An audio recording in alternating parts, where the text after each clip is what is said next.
But we're on. We're on. And today's guest, we've got Tommy Mallet back for part 2. How are we, brother? Amazing. Amazing. I feel absolutely...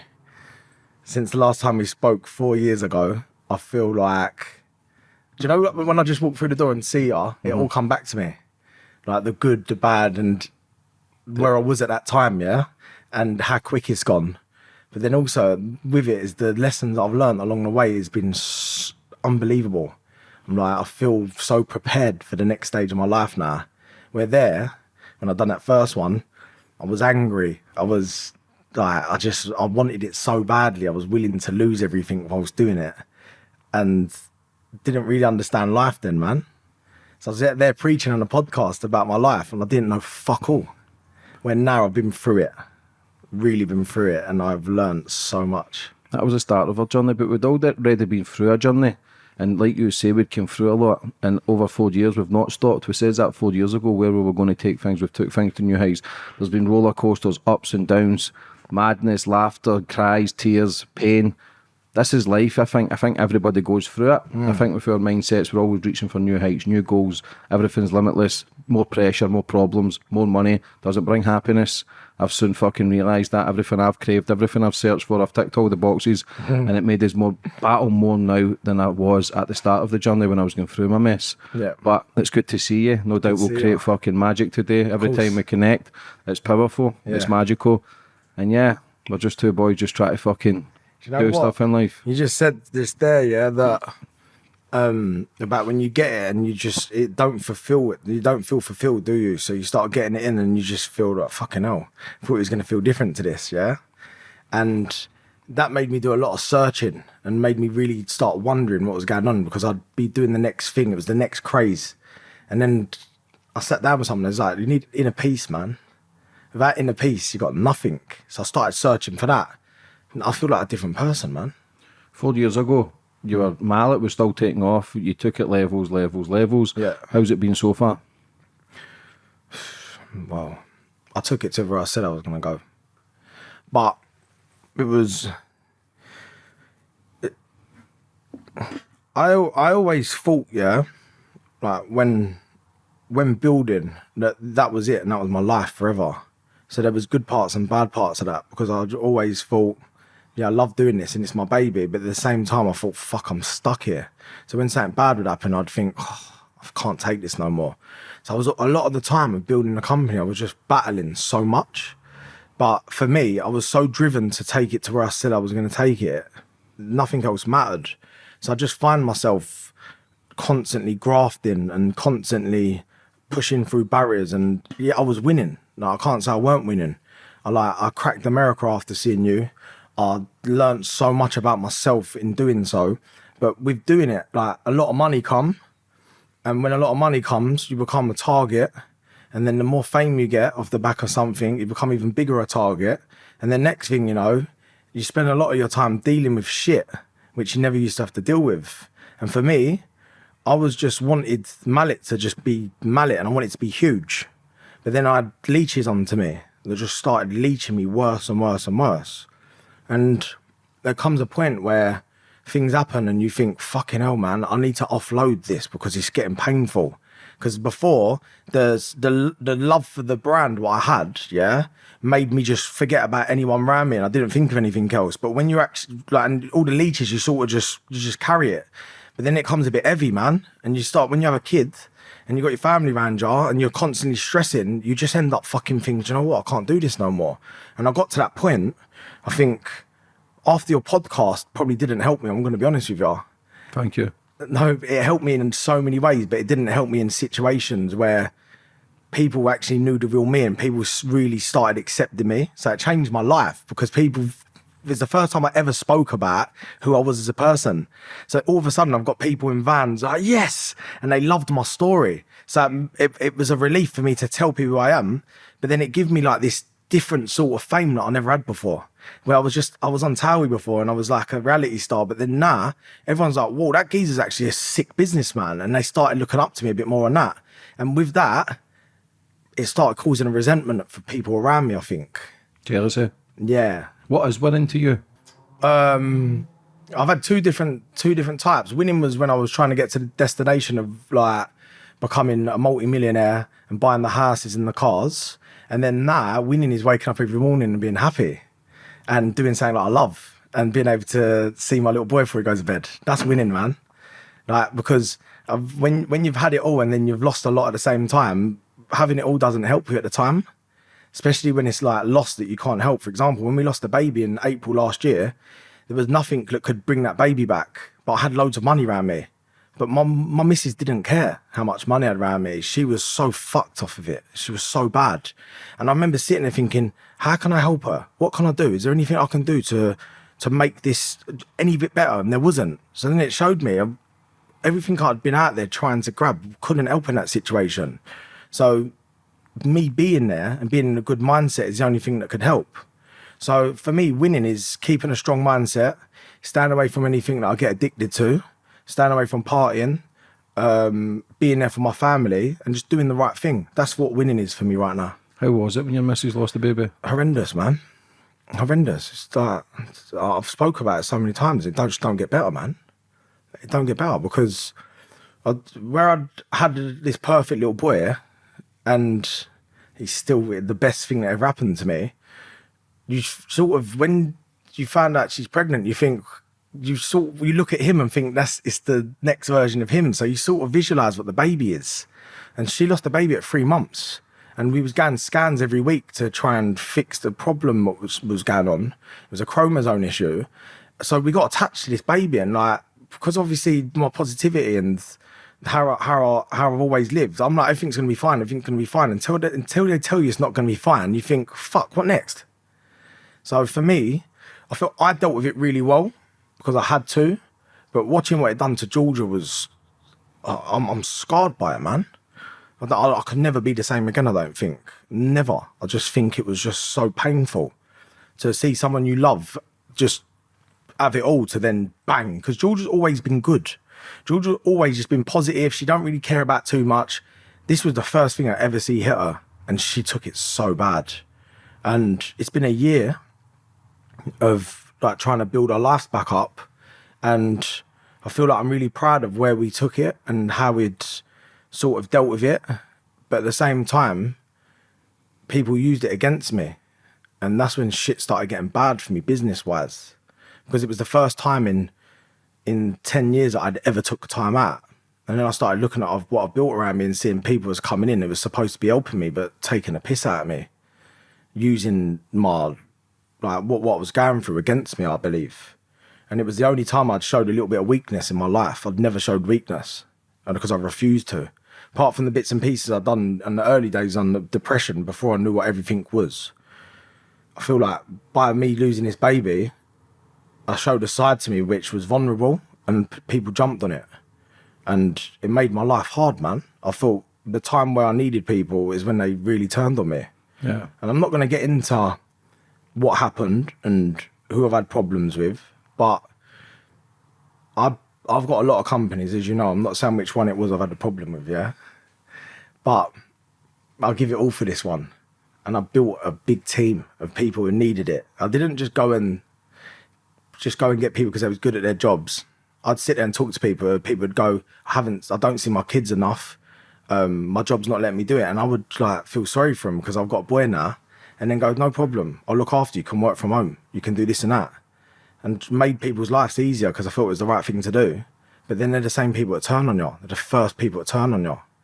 So that sort of stuff's been tough, man. And I feel like everything happens for a reason. And I'm slowly getting over what's happened, me and Georgia. But at the same time, I don't want to feel vulnerable ever again now. So now I've got a complete different mentality. Vulnerability is a strength. It is a strength. People will use it. And as for a woman, for me personally, there's masculine energy, feminine energy. We talk about all this bullshit. A woman's true source and a woman's true powers when she becomes a mother. So it's always going to affect, especially if she's had a kid before, because she understands the strength as a mother. Men are protectors instantly, but women naturally, I believe, are bigger protectors. I always say this, but women are the centre of the universe. The world revolves around women. The way they can 100%. carry a baby, the way they nurture it, the way they love it is different from a man. We're more vulnerable than the female species. We don't know how to handle vulnerability. We've all got masculine energy and feminine energy. Everyone has. Men and women need each other. There's too much divide. Everybody moaning, complaining, this and that. Family life is the best life in the world. Best. There's nothing, no watch, no car, no house can ever take away family life. No. The same as yourself, Tommy. But would you battle, do you think, no matter what position you were in life? With what? Materialism, family. Do you think you would always still struggle mentally with it, the stuff that you've been through as a kid to now? No, I feel like I'm over everything, man. You think so? No, I'm completely different to what I was. I swear to you, you'd think I'm mad saying it, didn't You're a mad bastard, though. I always say that. I to you. am. I'm completely, like, 1 minute I'm good, 1 minute I'm bad, but I understand how my brain works now. So, as I said, I got diagnosed with ADHD in 2022. And I thought ADHD was something where naughty kids just run around, you give them a lollipop and they fucking smash the class up, yeah? I weren't really like that, but I had the maddest thing where I couldn't read. And they've said it was dyslexia, yeah? And I just could never regulate my emotions. Someone would say something to me 5 years ago, yeah? And I won't forget what they've said. I couldn't leave it. I'd fucking see him, mate, and like it was on, and I was like, I couldn't work out why I was like it. I was like, let it go, man. Someone would say something really small in a conversation, mug me off, and I'll be thinking about it. I'll see him 10 years later, and I won't forget it. So I was like trying to work out why the fuck I was like this. But then I went for a really bad stage in life in 2022, yeah, where it was just all too much for me. I'd had it all. I was expected so much from myself. I'd just had a baby. Everything was mad. And I literally couldn't emotionally take it.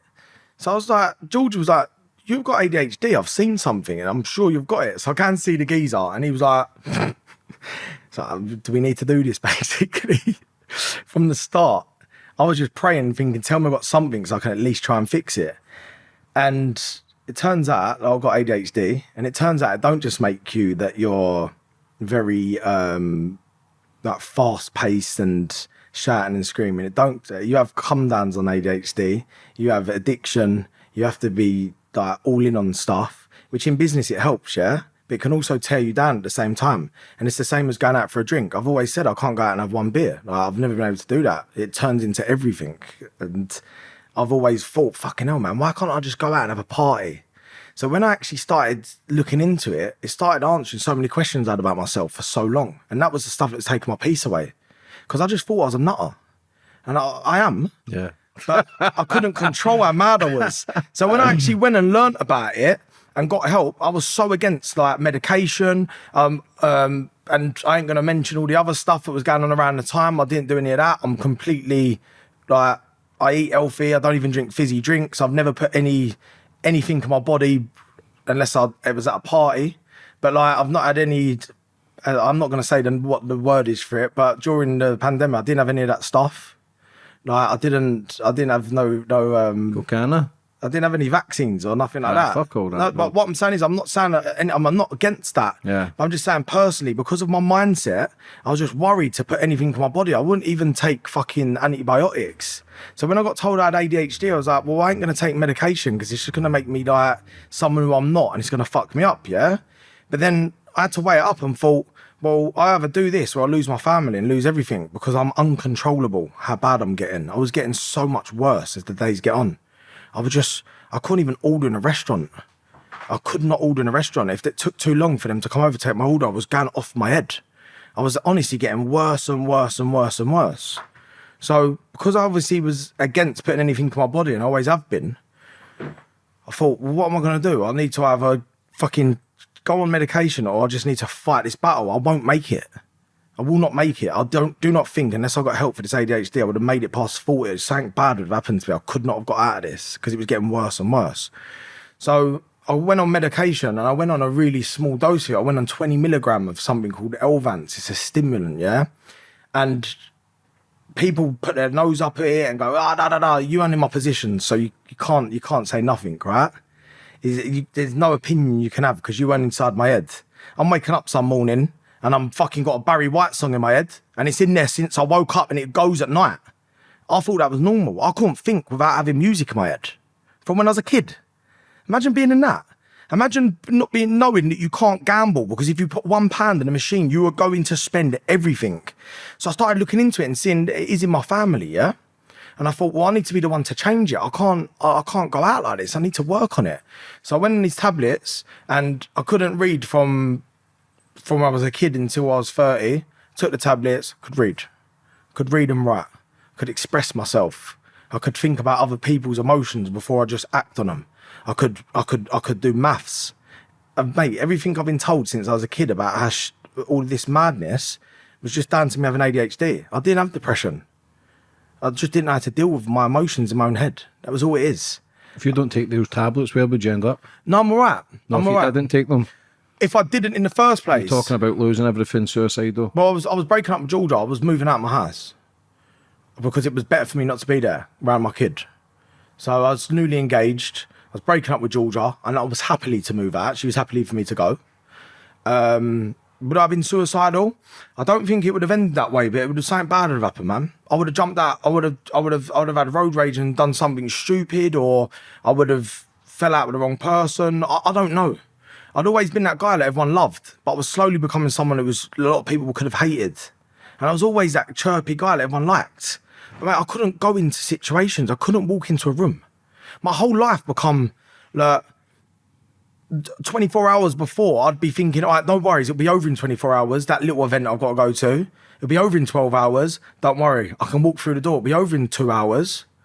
Like, my whole life was like that. I couldn't go into places and see people because there was so much going on in my head. Like, I'd be in a club and that music was going on, but then I'd be remixing in my head of something else, and I'd be thinking loads of stuff. And it was just like too much for me, man. So, no, I don't think suicide's an option for me, I'm going to be honest, because I just don't feel like I thought it at the time. But I did doubt myself of how one brain can have that many thoughts in that much days. Do you know what I mean? Was that a relief for you when you get diagnosed, as if to say, okay, it makes sense? James, man, I'm not just saying it. I've always been like a live or let live character, yeah? So where I come from, everyone's really against tablets and things like that. And you can do your things, so it is what it is. I sat there in that meeting and I love my son so much, man. Like, it's all I've got really is my wife and my kids and my friend, yeah? And I sat there and I thought, oh, please say like this. I've got something wrong with me, man. I can't live like this no more. I'm moving out my house. I'm leaving my kid. I can't. Like, he's only a baby. I need to teach him my morals. I can't just go out like this. I just want to be there. And I thought, but I ain't got ADHD. Fuck that, Georgia. You're just pushing me here because you won't admit that you're wrong and this is your fault. And this is you done that time to me. And then I go there and I sit with the guy, and the guy was like, whoa. And I remember saying to him, listen, if I wanted to do what you do, I could be better than you. And he went, what? If I wanted to do what your job, I could learn to do it and I'd be better than you. He went, why do you want to do that for? And I was like, just so you know. And he went, wow. He was like, are you happy? And I was like, no. And he was like, what makes you happy? I was like, building my dreams. He was like, like that. Then he asked me a question. He's like that. And he looked up and I went, look, have I got it or not? And when I was in there 2 hours. I got out that seat 10, 20 times to go to the toilet. And I went and stood in the toilet for a minute like that. And at the end, I went to him, listen, I'm going to be honest with you. You're fucking doing my head in. You're asking me too many questions. And I was all jittery. Mate, it was like I honestly felt like a crackhead at one point in there. I honestly felt like I was going to get sectioned, man. And I'd done something and I put a drug in me and it sent me loopy. I was like, who is this person, man? I'm thinking to myself, one side of my head's thinking, control yourself. The other one's like, I can't, this is enough. So when he turned around, he went to me, listen, you've got bad ADHD. As you get older, it can get worse. He said, things go on in life which can spark it. For me, it was having that breakdown, I feel, that made it worse. And he went, but don't worry, man. It can be fixed. And I went, how? And he went, take tablets. I said, fuck off, mate. I ain't taking tablets. All right, cool. Will you tell me that in a week then? You go and stay in your head for another week. So I left there and I thought, well, I'm glad that I know there's something going on. I spoke to Georgia about it. I looked at my little boy and I said, you know what? For once, yeah, fuck that. I've been selfish enough in my life. This is for you, yeah? I'm going to do whatever it takes to make sure you get the best version of me, yeah? And I'm here. So I'm going to do it. Went back there, spoke to my therapist at the time and I went, what do you think about these tablets? She went, well, it depends what you think about it, but people I spoke to said it's like being born again and you can see things clearly. So the prescription come through the door, and actually makes me fucking feel physically sick thinking about it, because I was so alone at the time, yeah? I waited for it to be delivered, and I waited at the window for the postman all morning. And when I see the van come out, I was like, have you got something for me? And it was like, I'm a multi-millionaire, 30-year-old man with a kid and a wife, and I'm waiting at the post box for a prescription.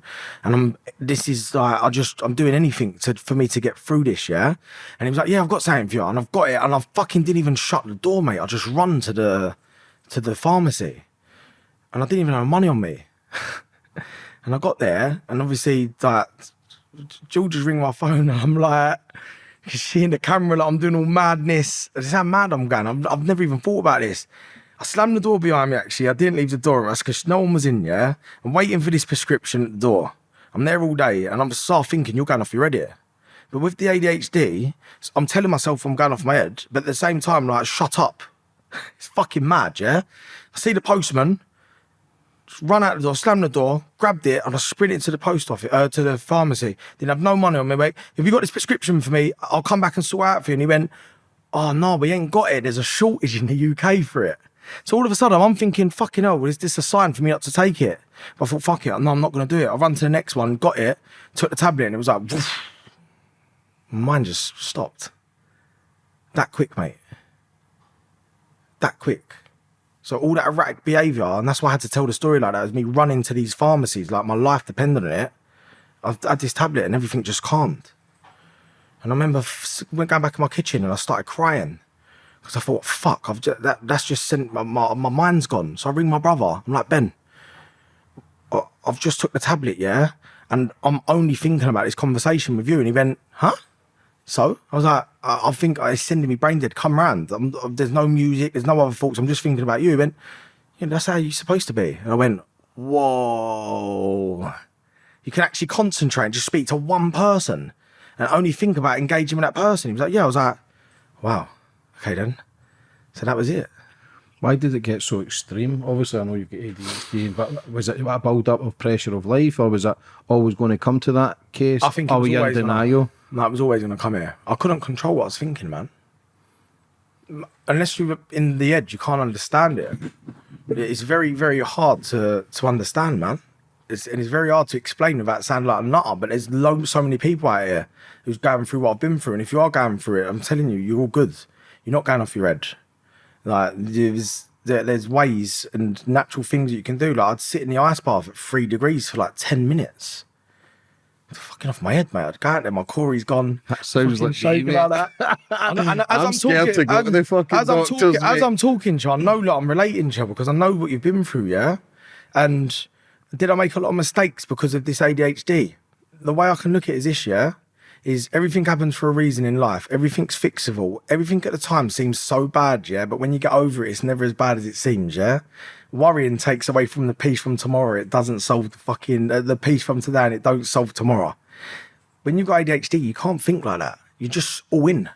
So I made decisions in business and life where I lost friends. I couldn't hold on to relationships with friends. I really struggled with that. I struggled with people booking in like meals. I could never like keep an appointment. I couldn't do any of that stuff, where it made me quite lonely at times because I couldn't go out for dinner with people because the anxiety of having to go into the restaurant used to get to me. And I thought, fuck it, it's just because I've gone on TV and this a big spurt. But it weren't. It was the ADHD, mate. I'd sit there and smoke 40 fags one after another. Like, really bad addiction I had. Really bad, but over little things. Like, I'd drink 10 Red Bulls in a day. One day I drank 20 espressos. Like, and I know like you'd laugh, thinking, hey, you nutter. Mate, do you know the come downs that come with that sort of stuff? You're constantly up and down because the dopamine levels in your brain are low. So when you take drugs, it brings them back up and makes you feel normal. Yeah, chemical imbalance. That's why people with ADHD can do more gear than anyone else. Because for them, you're just making them feel like a normal human. You ain't making them bolted when they can't have a conversation. They feel level. So fixing that just opened my eyes to the world, man. And fixing that made me see things for what they are and made me forgive so much shit that happened in the past. Because it was me. It was the only person it was damaging was me. So why am I sitting there worrying about things I can't control?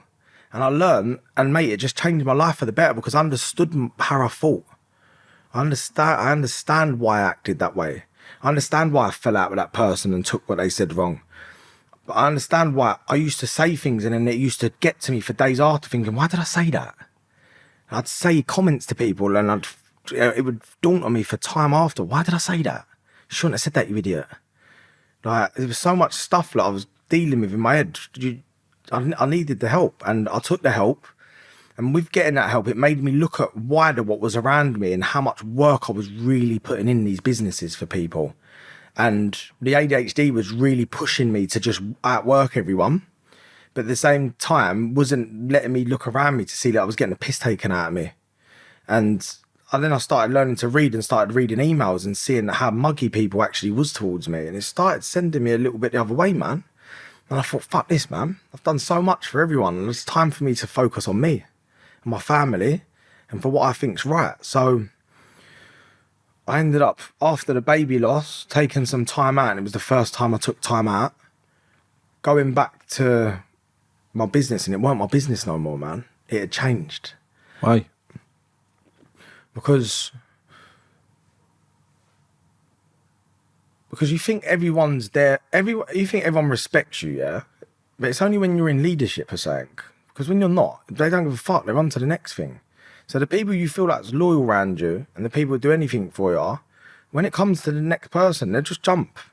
That's why you can't like buy loyalty, because you can always be outbidded by someone. Always. And I found it hard to deal with. I was like, well, everyone's got my back, it's sweet. I can go and like grieve with my wife. But it weren't the case. People around me started dropping like flies and it showed me. And it was like a mad lesson from God. And I honestly think it was, because I used to sit there thinking, just show me who I've got around me who are not meant to be in my life. Fuck me, mate. They started going quick. So quick. I remember planning my wedding before all this shit happened, yeah? And there were so many more people on the list than there is now. Do you know what I mean? And there were so many people I didn't invite who actually should have been there, because they're Thank the you, people. bro. No, 4 don't worry, years, man. We're good, James. You know that. Fucking 4 years of friendship. Look, mate, lost. No, listen. Blaming ADHD. Listen, you got to understand something though, yeah? A friendship's amazing when you don't need nothing from each other. Yeah. Because there's nothing on the line. Mm-hmm. But when it's work related and you can do stuff for people, it ends up going a different way, man. And it ends up changing so fast.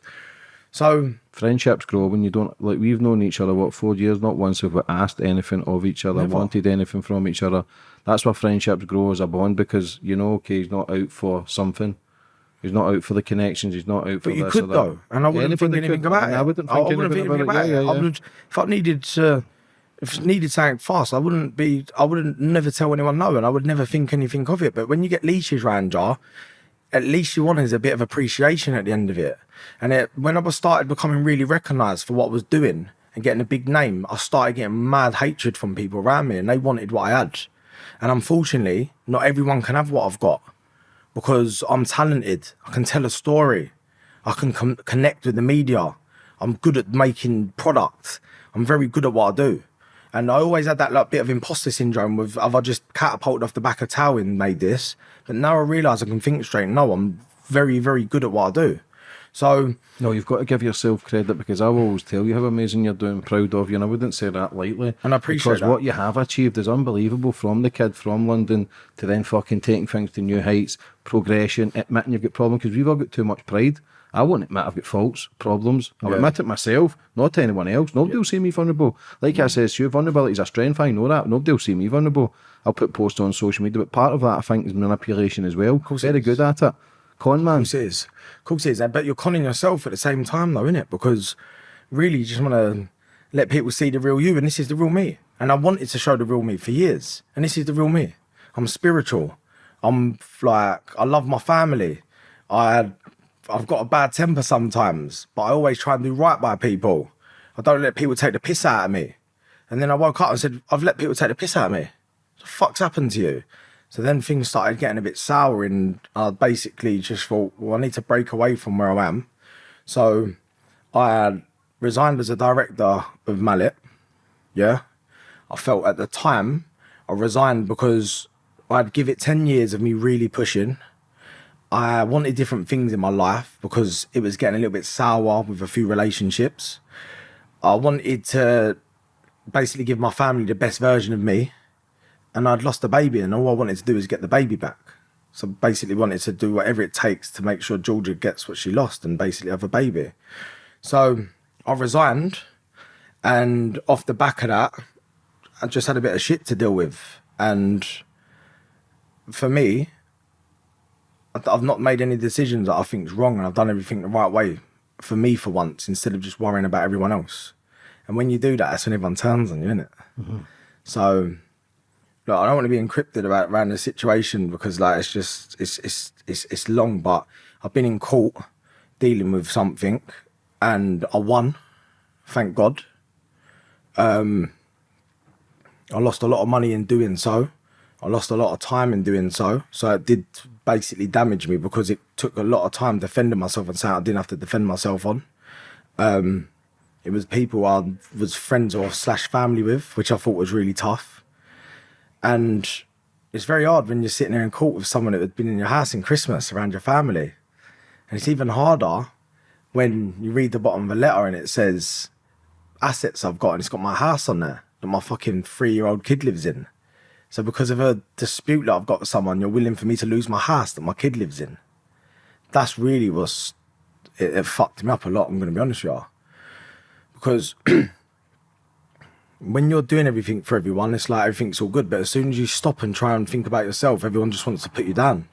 And now I'm there. I'm at the point where I'm constantly defending myself in a minute for stuff that I've not done. Is this a family member or a friend? No, business. Business partner? Mm.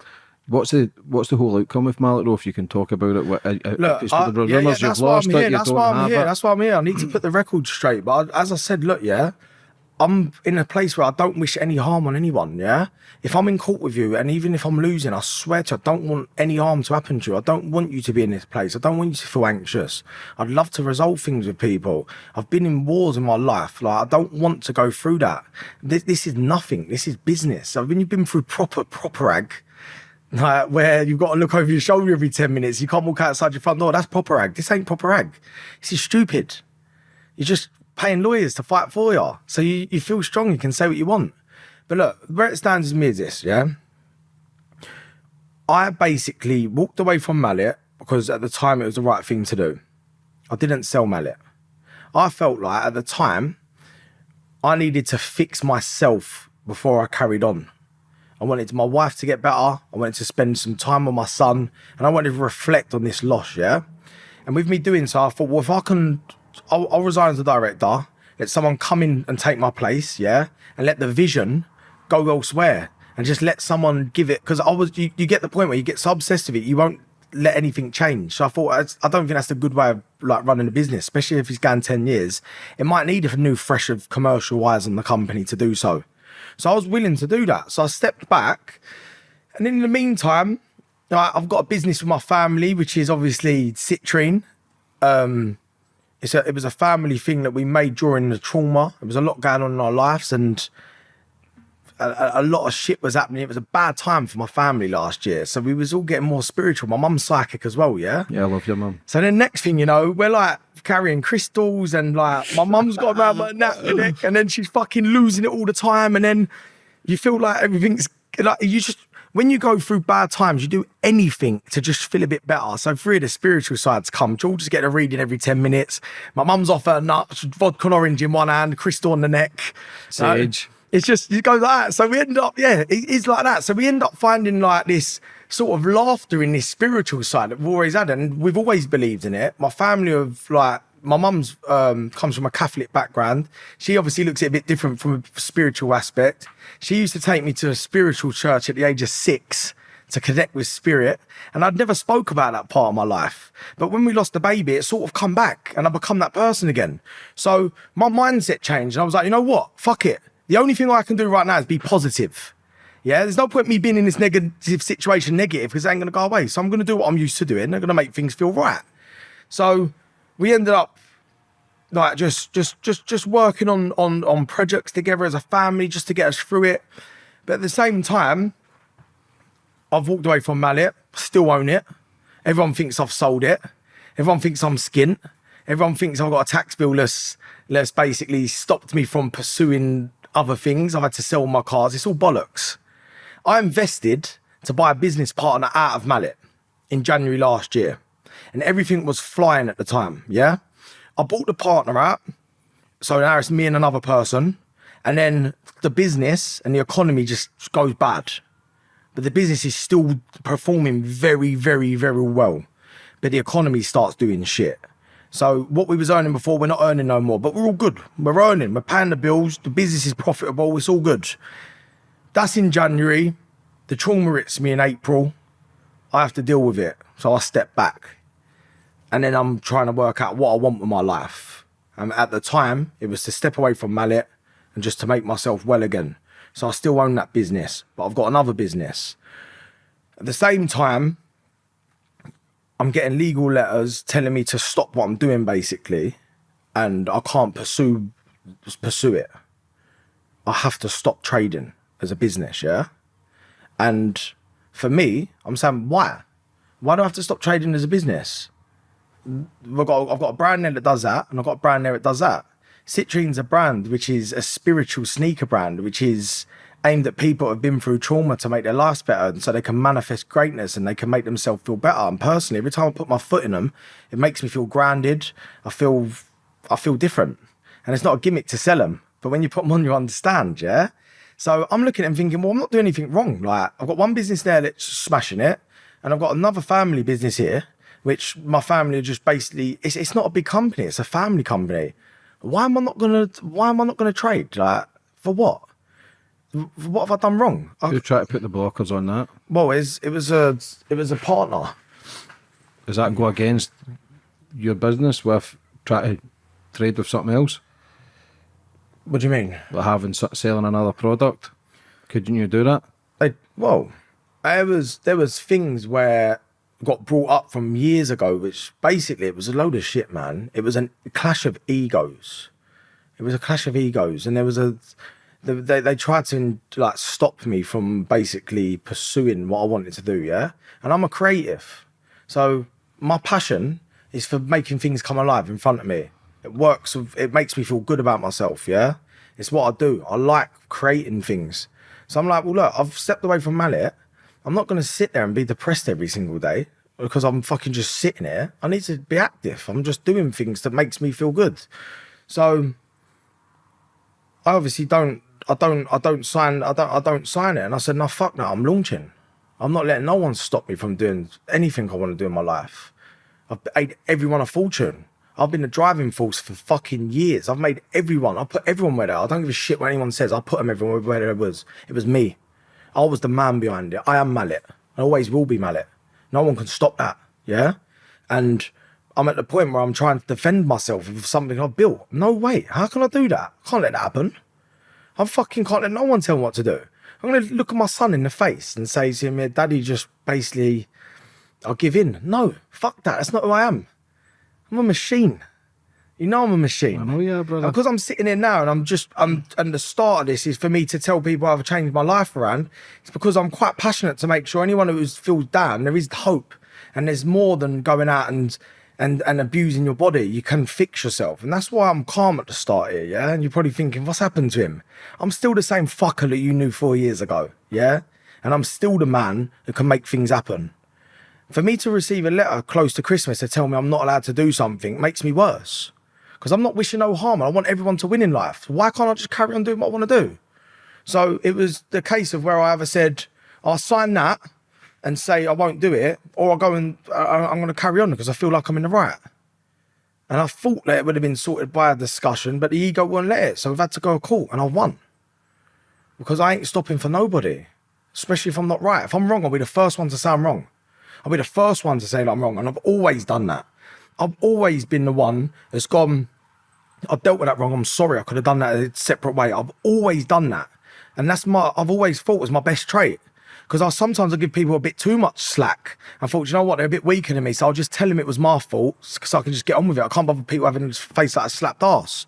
So next thing you know, I've left out this worst year of my life last year, which was because it was the first bit of pain I'd have lost, yeah? Coming to the start of this year with intentions of just having a family business and just getting my mum's obviously up and down. She lost my granddad in January. The last thing he told me is don't fucking give in to no one. Yeah. So there's a lot against me now. Yeah. And I'm thinking, well, this is for my family, man. This isn't just something where I'm going to hurt people. Me and my family want to do this. So I'm not going to stop doing it. How can I? So I fought it.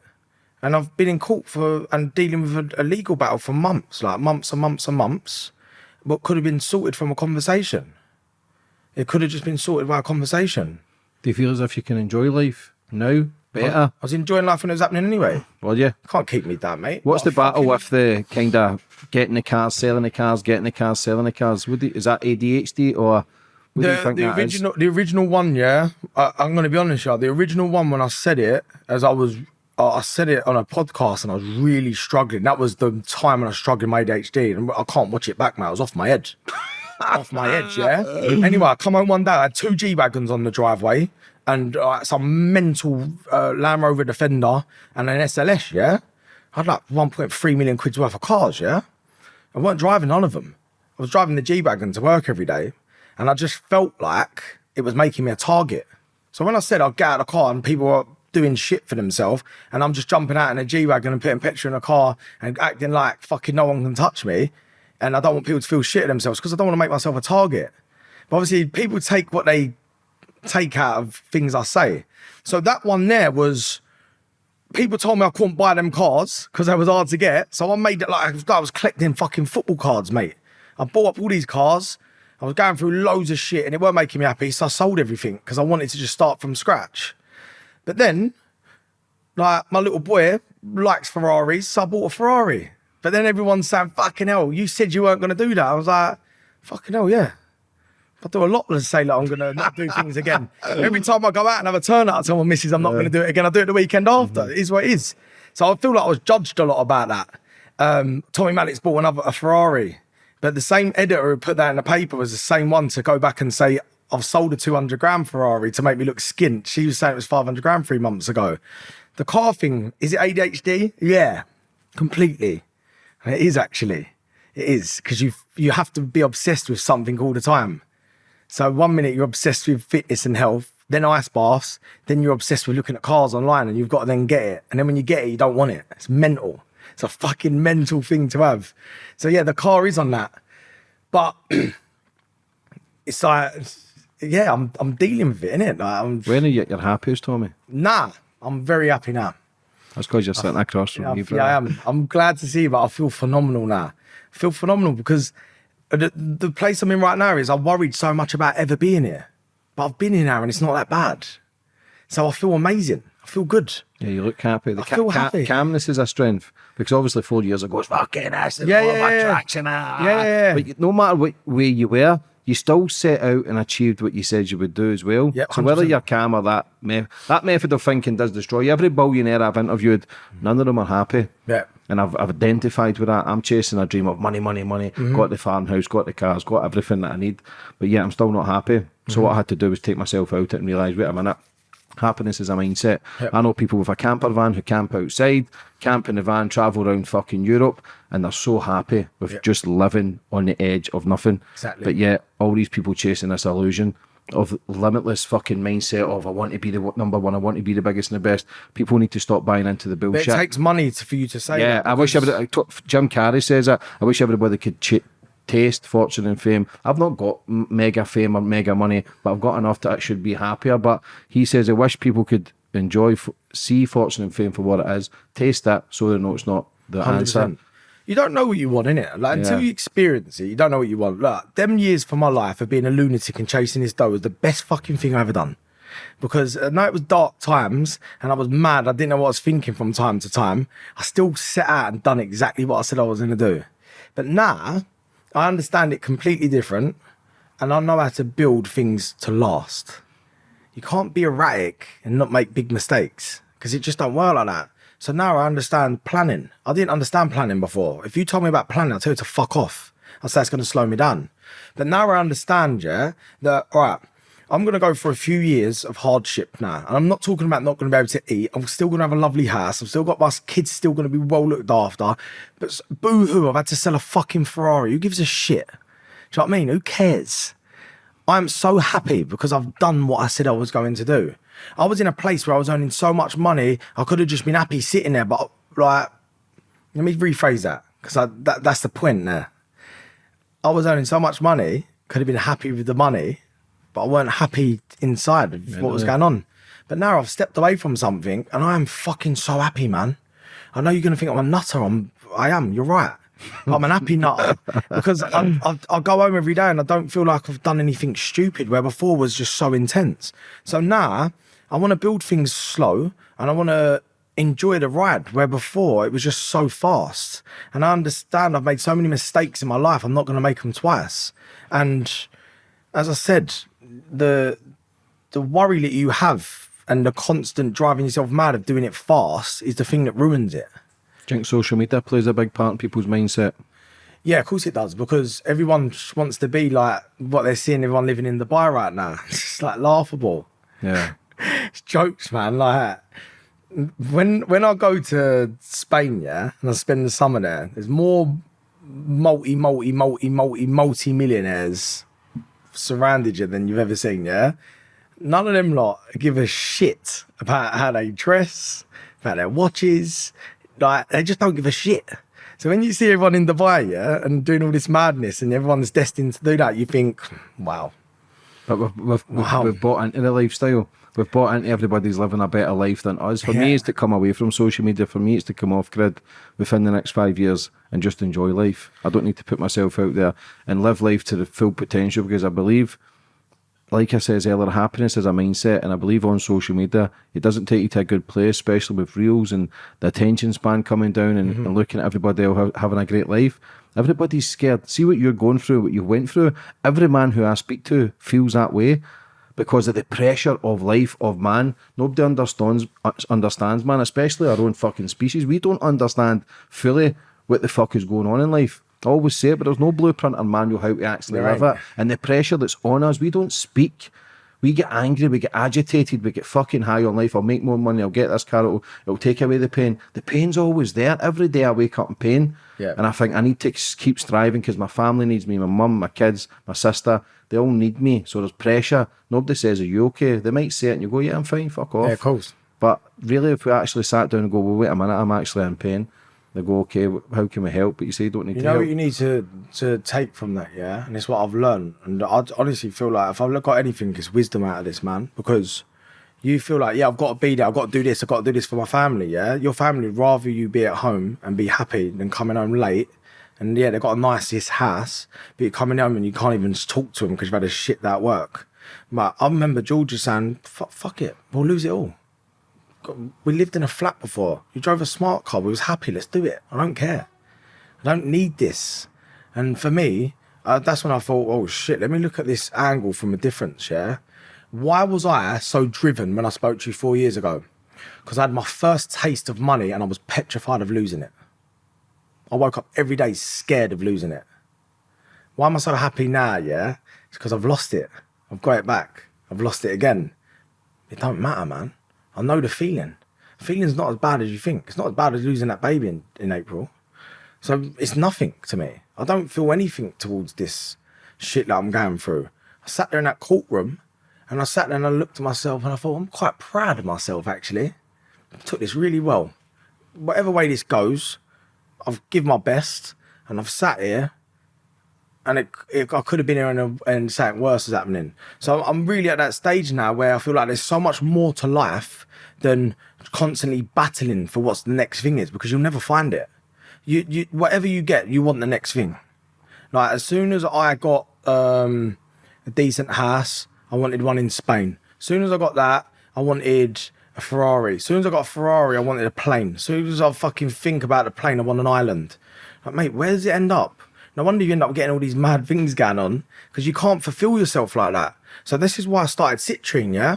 Is because researching this development of the brain and how you can do things so much different peacefully is the way forward. Doing it erratically doesn't work.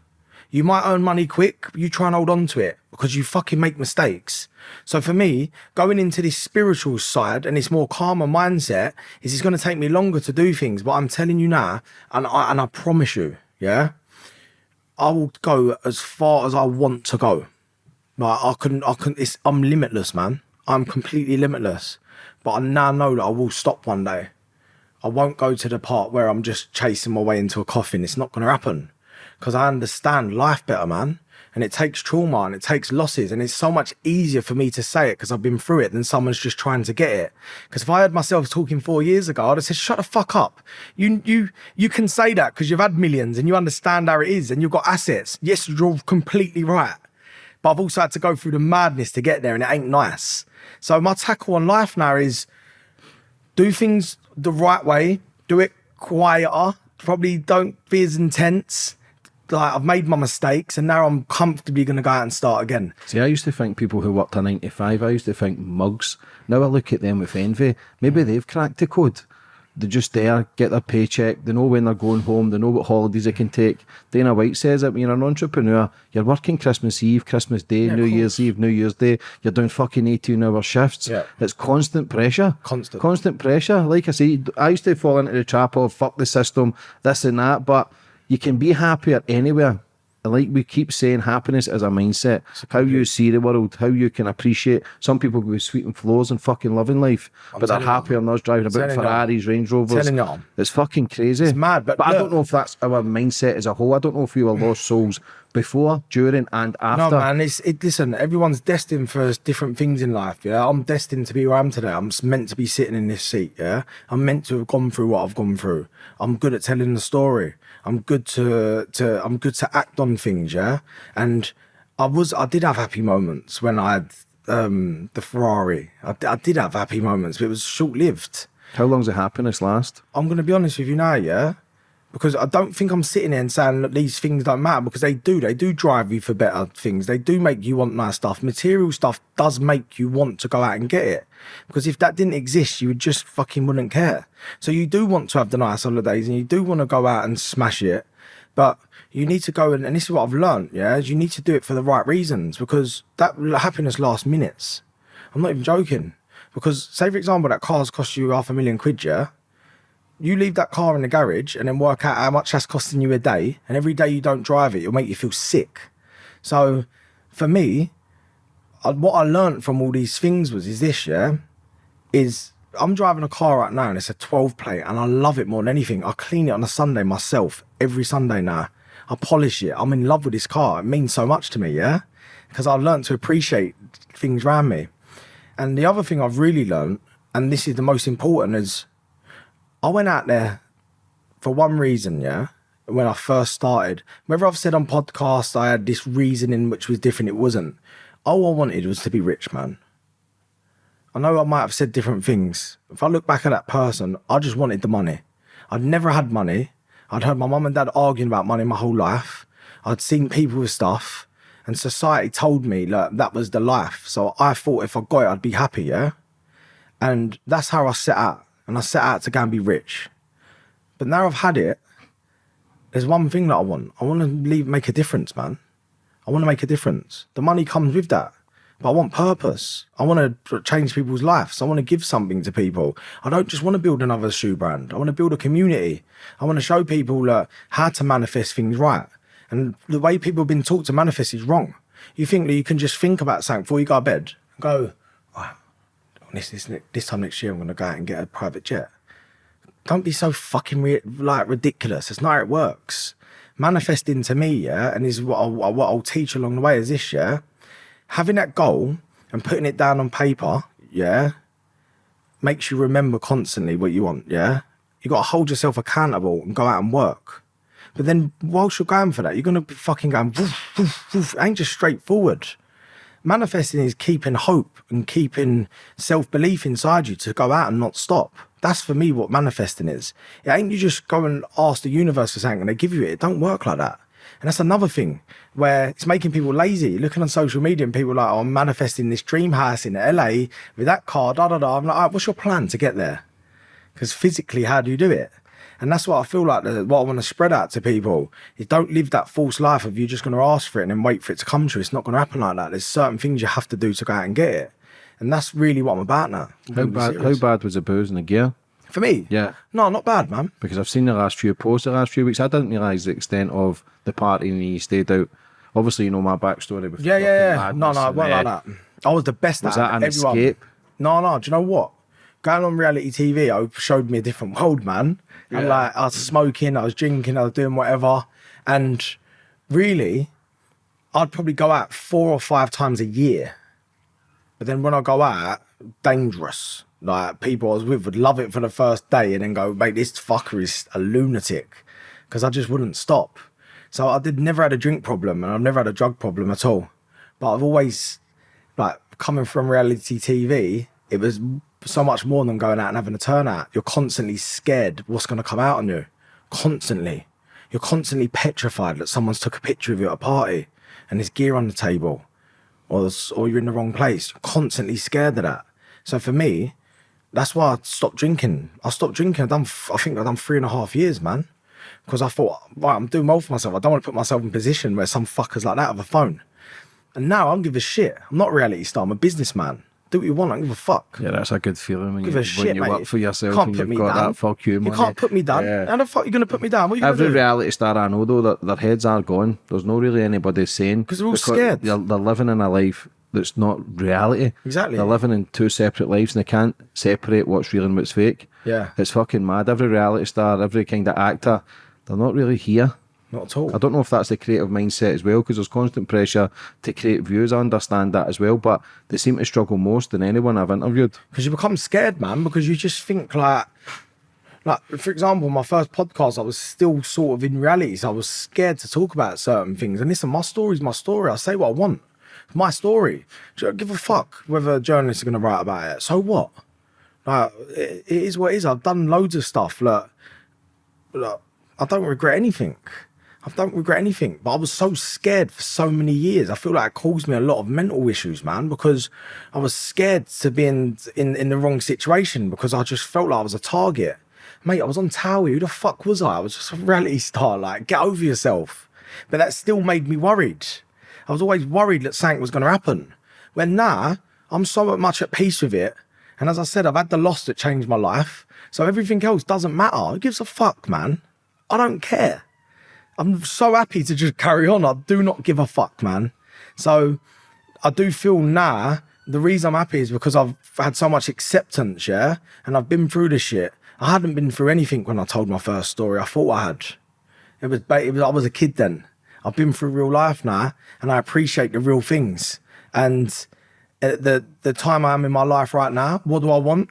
I want to be able to go home. I want to be able to put my kid to bed. I want to be able to make sure I've done the right thing. I want to be able to switch off every now and then. And I've learned how to do that. I can go home and I leave my computer at work. Before, I was working 19 to 20 hours every day. Every single day. Like, it was not negotiable. I couldn't go on holiday. I'd just be like a nutter. But now I can actually leave my computer at home, sit there with my little boy, like do a crazy dance to someone on TV and act like a fucking idiot, and then go to bed at 9 o'clock, wake up at 4, go gym and work. Like, now I've found my happiness, and that's who I am. So obviously, all the stuff like the businesses and things like that from before and the people I was working with, they don't match the energy I'm on now. I'm a different person. I find it really hard to communicate with them. So that's why my life's changed so much. Because I've done the America. You know, like all that excitement of cracking the States. Mate, I've done it. Mm-hmm. Was it good? Yeah, it was all right. I didn't take any of it in, really. I really didn't. That's the sad reality. I didn't, mate, I'm going to be honest. I didn't enjoy it, man. Like, the thing for me is when I was going to America, I was scared that I was going to have a drink and then someone was going to like call a party on and I'd stay up. That was what I was scared of. Like, I'd miss meetings and stuff. And I was just constantly worried, man. Like, I weren't happy with myself. When now I feel like I've been given a second chance and I've been given all this trauma and problems for a reason. And I'm not going to let them pass me, man. I'm not going to go down the same trap as I did before, where I'm going to let what I see on social media affect the way that I live my life. I'm not going to let that happen. If I want to act a fucking idiot in front of people and dance in the street with my little boy, I'll do so. I don't care what you think of me, man. How much have being a father has changed your life? It's changed my life, man. Mate, my son's perfect. I'll get upset talking about him because he's that perfect. And shit could have been so different for me. So different, man. I could have lost a lot, man. It don't matter what I've lost financially, having arguments here and there. I could have lost my family, and for me, that's the most important thing. And to know that I can teach him my morals and the stuff that I've been through and teach him that makes me so proud. Like, you probably notice when I'm with you, I get a bit back to how I was and I start talking fast and stuff like that, but I pronounce my words a bit more better now. Where before, I was just like, yeah, mate, fucking da da da da. But now, when I'm with my son, it's made me a better person because I want to teach him how to communicate with people, things that I didn't know. Mm-hmm. Having a son changed everything for me. And it made me realise there was so much more to life than what I was doing. And the life that I set out to go and get and thought that was what I was needed for me to thingy, it wasn't what I needed, man. And this took a lot of trauma to get through it. But, mate, as I said, there's so much light at the end of the tunnel for everyone, man. So much light. And when you're going through this shit, you can't see it, but trust me, when you get there, man, it's like it's a beautiful thing. Where do you think you would have ended up if you didn't have your family? Mate, I don't know, man. Like, it got really bad a few years ago for me. It really did. I was off my head, man. I was like, it's really hard to separate from being a boss and being a family man because you end up talking to your missus like she works for you at the same time. Do you know what I mean, though? Yeah. It's fucking disgusting, man. It's disgusting. You think everyone's like, you end up getting this thing where, because you've got to be a leader, yeah, you feel like you've got to do it with everyone. You ain't. You can let it go, man. And my missus taught me a lot. She stood by me for a lot. She taught me a lot. My dad's been there massively for me. My mum and dad have been there for me massively. And there were so many times where they should have walked away because I'd said things that I should never have said to them, man. Like, don't tell me how to fucking be a parent and like, you've done the best job ever. You know, things that I should never have said to them. And they still stood by me for it. So now I just want to be a good family man. I've still got the maddest ambition to build these unbelievable companies. But ambition and drive and purpose is what makes you in life, you know. 100%. When you see all the boxers and that retiring, they always come back for more because there's something missing. So you've got to have purpose. I always thought, okay, just fuck off, James. Go and, I'm a contradiction, pure walking contradiction. I am. I'll say I'll buy a house in the woods, and then I'm down in London, then I'm travelling to New York, and then I'm travelling to Miami, which I want to be the biggest and the best. I'll get that guest, that will elevate me with the contacts that they've got, because I do my thing, but it's a constant fucking contradiction. I think you're off your fucking head. I'm glad you said that. Because that is me, man, like, and I know it, and I do think a lot of the time, like, I'm mad, like, and I know we laugh about it because we're a bit fucking tapped, yeah, but I do think, fuck, man, am I gonna end up like Carney or something? Bro, I'm climbing mountains and in cold seas, and cunts are thinking, oh, that's great, but they don't know why I need to do it. Exactly. I need to do it because I'll fucking kill some cunt. Genuinely, bro. Like, people don't know. They go, oh, he's a good guy, but I'm thinking, I'll kill you, you cunt. I could be talking to anybody and think I could bury you somewhere. What? Yeah, you know what? You know what? And now it's just, this is full me, yeah? This is Tommy. This isn't reality. You've got to speak a certain way because of that.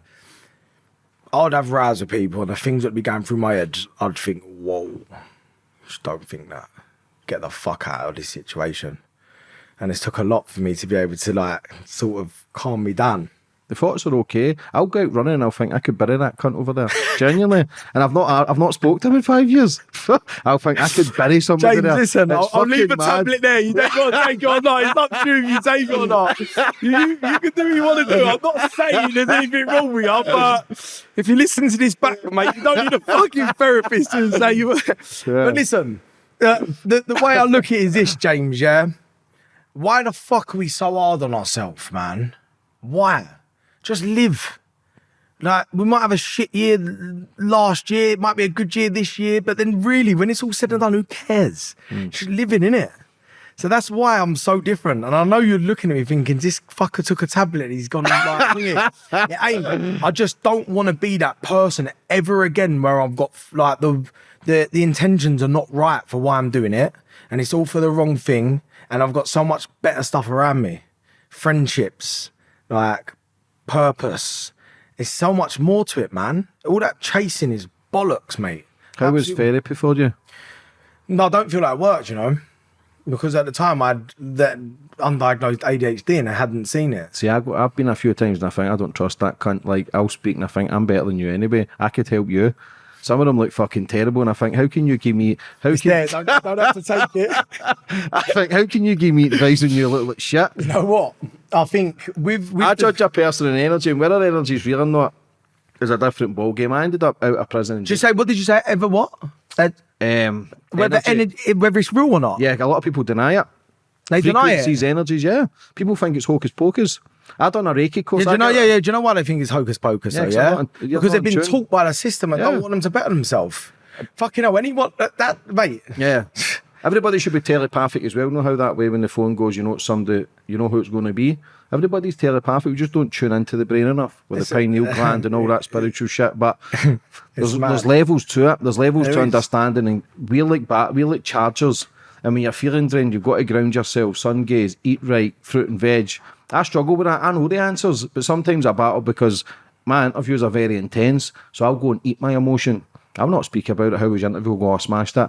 But then I've still got to process what everybody says, everybody tells me, and then it's that reflection of me, and you're questioning everything. So it becomes draining, but you can recharge yourself. That's why dogs are so important, because dogs are out in nature, and then they come into the house with good energy. That's why we're so attracted to dogs. So, just so you know, the other reason behind citrine is it's got a crystal in the bottom of the shoe, which brings wealth and prosperity, but there's nothing in between the rubber and the crystal in your foot. So when developing it, you know, for example, when you get electrocuted, they say, well, if you've got trainers on, rubber trainers, it's not going to go through you. It's the same as letting the energy through the earth into your body. So by us wearing rubber trainers all the time, it's stopping the natural flow coming for us. That's why, you know, when people used to hug trees and take their shoes off and we used to be like fucking lunatics, look at them hippies. It's grounding, it's a real thing. And it makes you feel better. And when I was in Mallorca over the summer, I grew my hair out. Everyone thought I was a nutter. I'd go and just float in the sea, man. And I'd go and like just eat fish and like it was mad. But mate, I felt phenomenal, man. Yeah.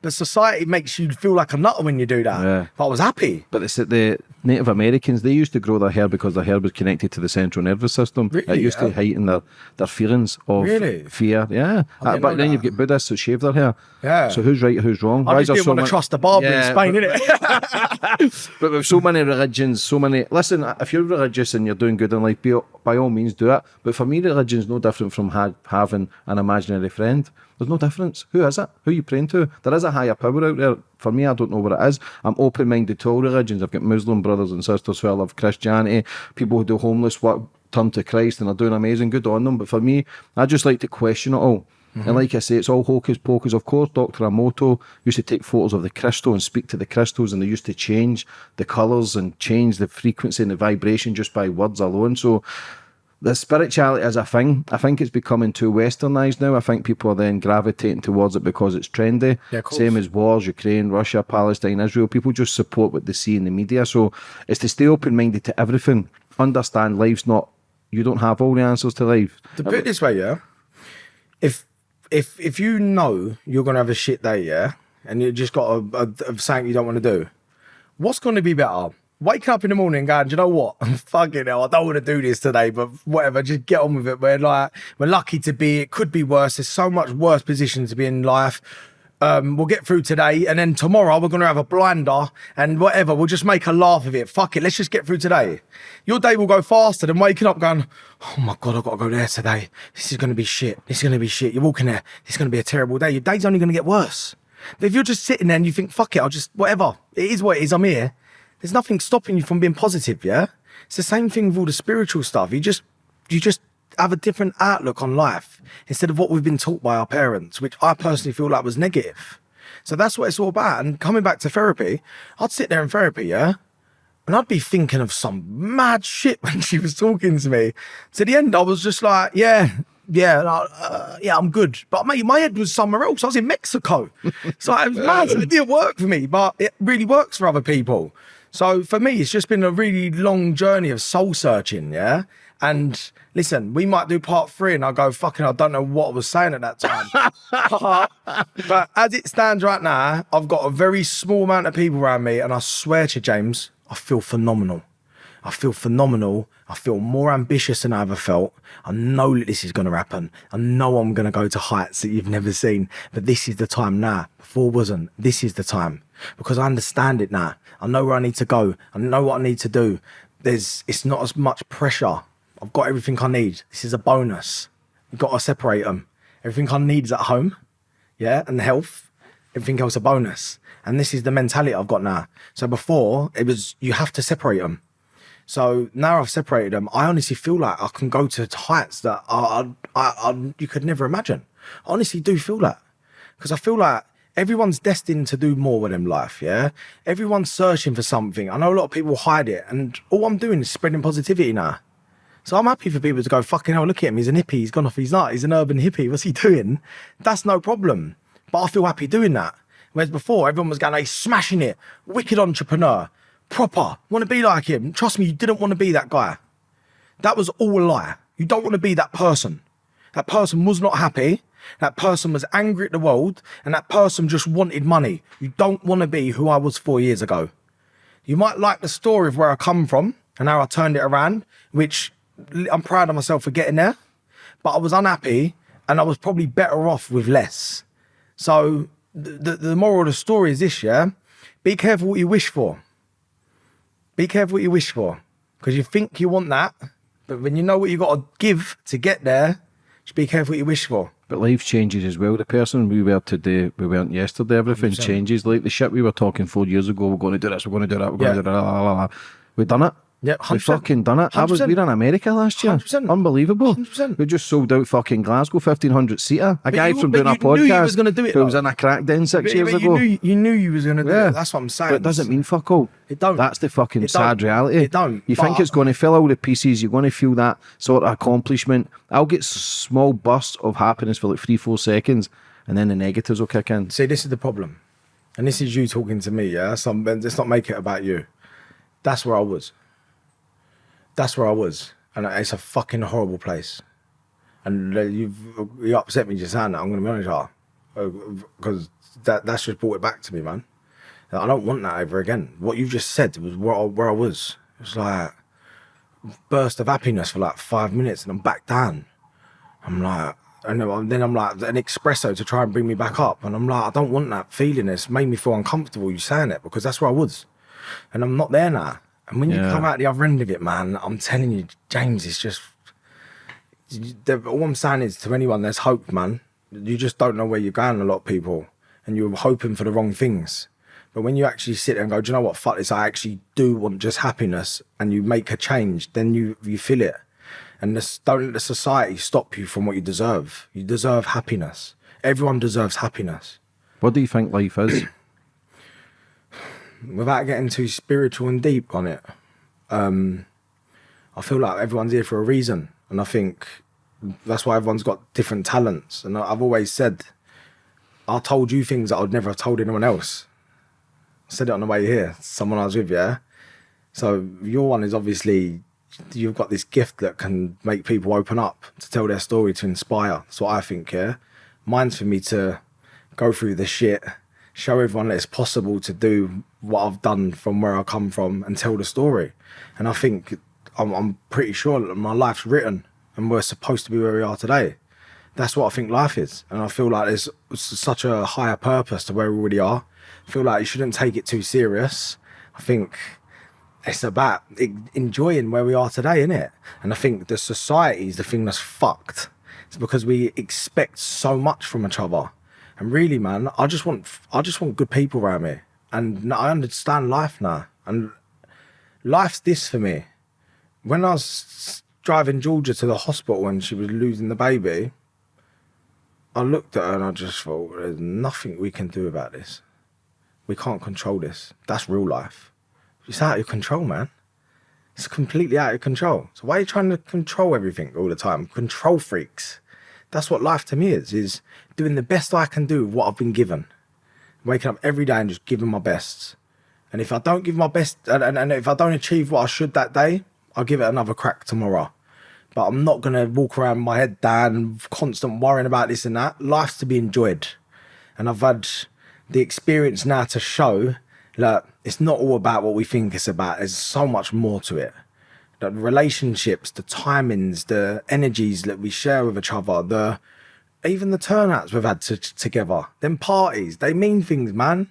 They mean things. Them watching the sunrise in Ibiza, and as much as you're going to go, oh, because you're trying to think about not getting out your nut, you think about, man, when we was young and we're sitting there on the beach watching the sun come up and we've got not a care in the world and we're just so fucking partying. That's what life's about, man. Not sitting in the office to try and afford to buy things that you think's going to make you feel better, because it's never that. It's just going through things as happy as you can be, man. I was speaking to a girl yesterday, Africa Brooke, amazing girl, man. She was addict as well. Alcohol changed her life, but we were talking about the party days. I was happier then because it took me away from the pain. It took me away from the worry, the stress of never being good enough, always being a failure, never really taking accountability. So when I was with the boys for 3-4 days, I was always last to leave. I didn't go fucking home. I didn't want to go home because I hated going home, because I hated the way it felt. But sitting with the brotherhood and just, you were all losers together. But it took me away from the method of thinking of failure, pain, misery, and that feeling of, that's why I just kept doing it. Because it was the feeling of just, I'm achieving something. I was the clown. I was a circus act. But I enjoyed being a circus act because it was making me be different from who I was when I was alone.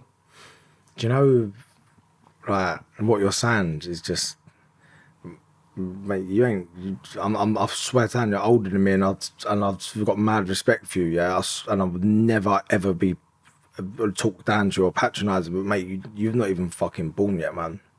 If you knew, you've, I'm excited for you, man, because them feelings are possible without drugs and possible without acting a cunt. Them feelings are to do with inner peace and acceptance, mate. That's all it is. And if someone said that to me ages ago, I'd be like, shut up. But that's what that is. The inner peace is what gives you it. And the acceptance of, right, well, you know what, maybe I'm happy where I am, and realising what you got around you.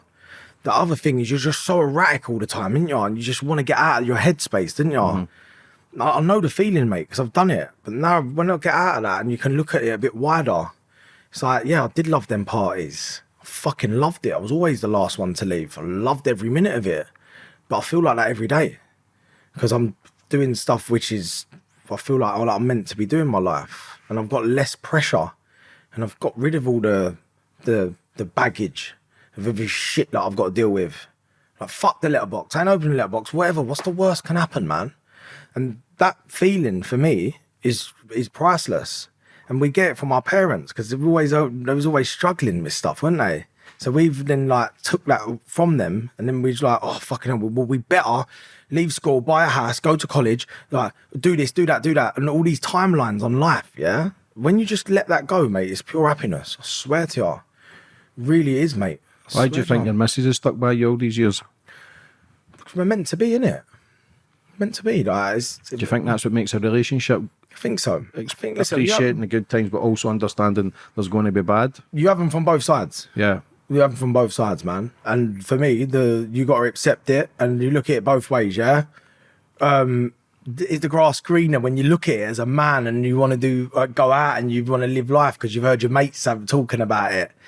Every man's probably like, oh, fucking, I'd love to go out and be how I was for a little while.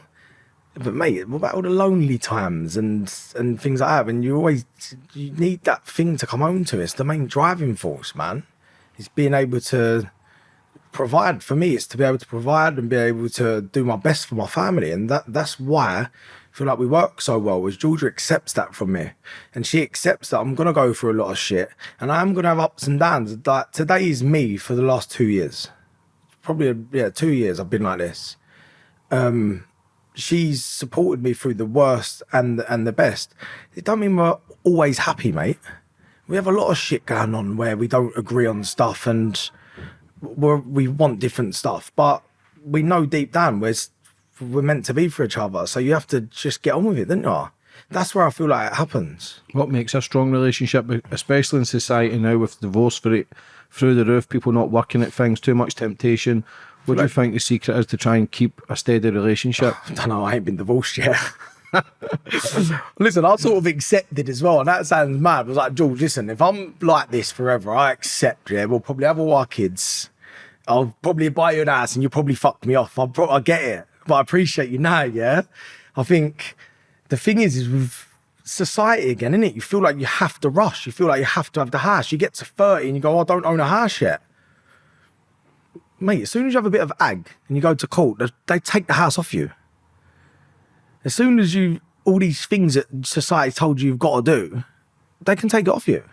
So like all that rush makes people feel like, well, I need to meet someone. I've got to get married. And I feel like you settle the wrong person, innit? Marriage is a pressure. You're signing to the government. I kind of don't know why Yeah. People rush to do that back in the day, married at 16, 17, 18. I understand that people stuck with each other. For me, family life is everything. It's why we're on this planet, is to connect with someone where you feel happy, but somebody needs to enhance your life. There's too much fuckery now. I couldn't handle a missus who's bikinis and social media. I just can't handle that. I don't know if that's my mindset. I know a lot of other people think like that. I know, but there's not a lot of value in men or female anymore because a lot of people struggle, so they're not really bringing more value to the table, and that's where I think the battle comes in as well, because people are so confused what they should be in their roles in life. Everybody's different. Of course. But it's just a fucking struggle to connect on a deeper level because everybody's chasing likes and views, including myself. Even though I talk about this, it's a contradiction again, like we speak about. I'm chasing a numbers game, but it's an electronical screen, whether it can make or break my day. It's fucking mad. Yeah, but you get over it, James, man. Don't forget, yeah. He's like, you've had a full few years, man. It's gone like bang. Yeah. You're in the middle of where I was last year, like when it does get a lot for you, and you get there and then you think, yeah, fucking hell, it's worth it because you've done big things. So don't be hard on yourself about that, man. But the thing with like the thing with Georgia, yeah, is she'll kill me for saying this. I've in the last 2 weeks, what fucking hell, 2 years, I'm gonna say, I am probably 90% of the time I've only seen her wear pajamas, and I've definitely not seen her wear makeup. Not at all. I've never ever like been late at the house for Georgia. Oh, I've got to sort my makeup out, or I've got to do this. I can't remember the last time Georgia put like a bikini picture on Instagram and something that I had to be jealous of. I can't remember that.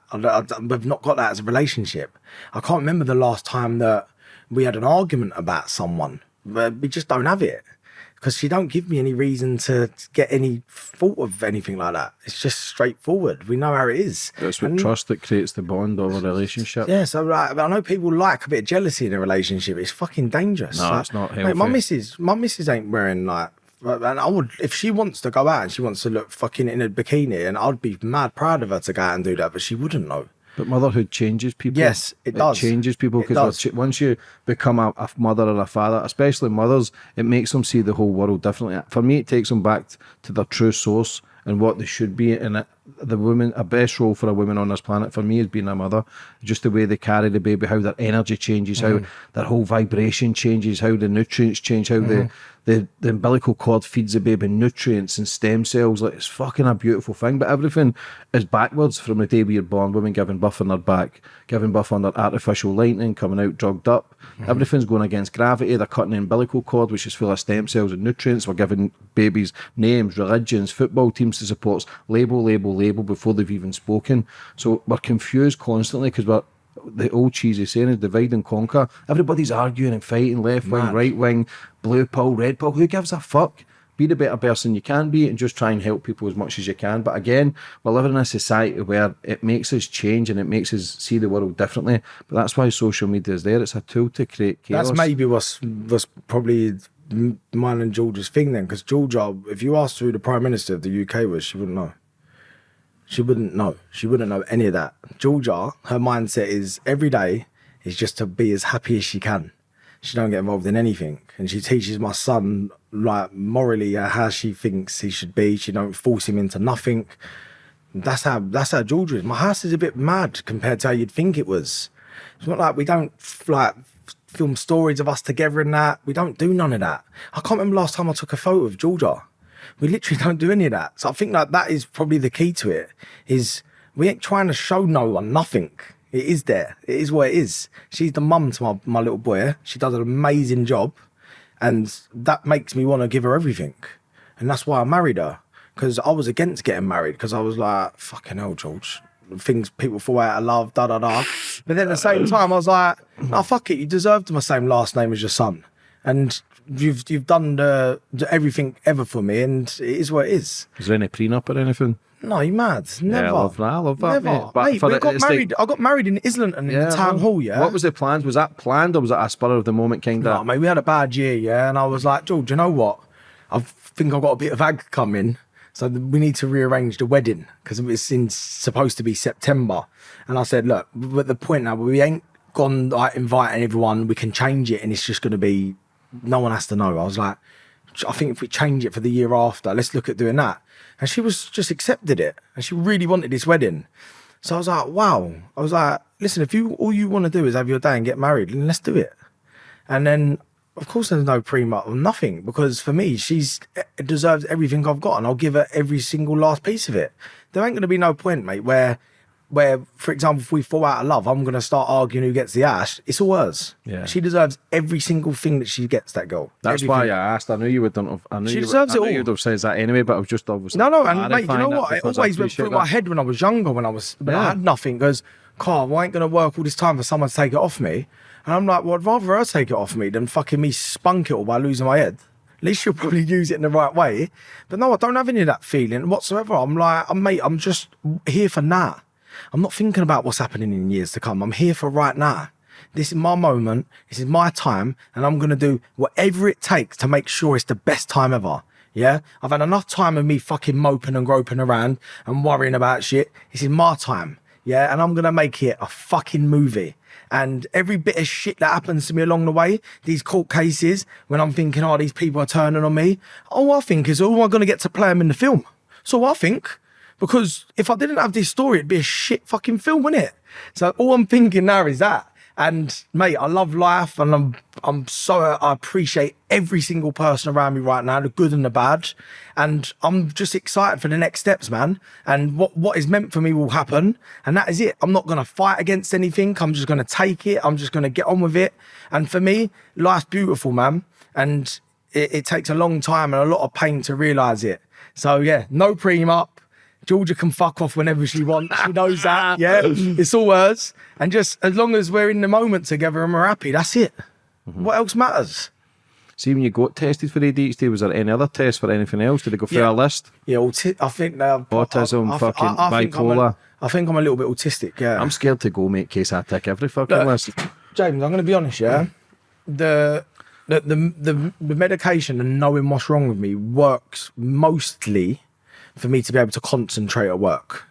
It doesn't stop my creativity, and it definitely doesn't stop me being off my edge. I think I'm a bit worse, actually, yeah? But what it does do is it makes me just think before I do things. With the ADHD, I was just off the handle all the time. It don't make me happier. It ain't like me taking a bit of speed. I won't mind a bit of that. It's not like I'm taking a pill in the morning and I'm lighting space out my head. Just gives me I can focus. So then with me being able to focus on what's in front of me, I'm not turning left or right constantly. Do you know what I mean? Like I'd see a parking space, but then I'd be focusing on something over there. It just levels me out. But in terms of like the diagnosis, I understand that I've got an imbalance in my brain, yeah? And I'm like, all right, sweet, get over it. It's fucking, who cares? It's a fucking superpower. Because if I hyper-focus on something, I can literally work through things like you have never seen. And if I didn't get help, when I got help, I would never have been able to support Georgia during this miscarriage. Never. I wouldn't have been able to do it because I would have made it about me. But with me getting help, I understood so much more about myself, so I could support Georgia. And I'm really proud of how I supported her during this time. Really proud of myself. I didn't once make it about me and make myself a victim. I might have had a little cry here and there to people close to me, but I made it about Georgia because Georgia was needed the help this time. So if I didn't go through the stuff that give me the diagnosis, I would never have been able to handle it. So it was meant to be. I would never have been able to sit in a courtroom for 5 minutes before. I'm there for 8 hours. And I can sit there and can take in everything that's going on. So please don't think anyone, yeah, like you're going to get tested for the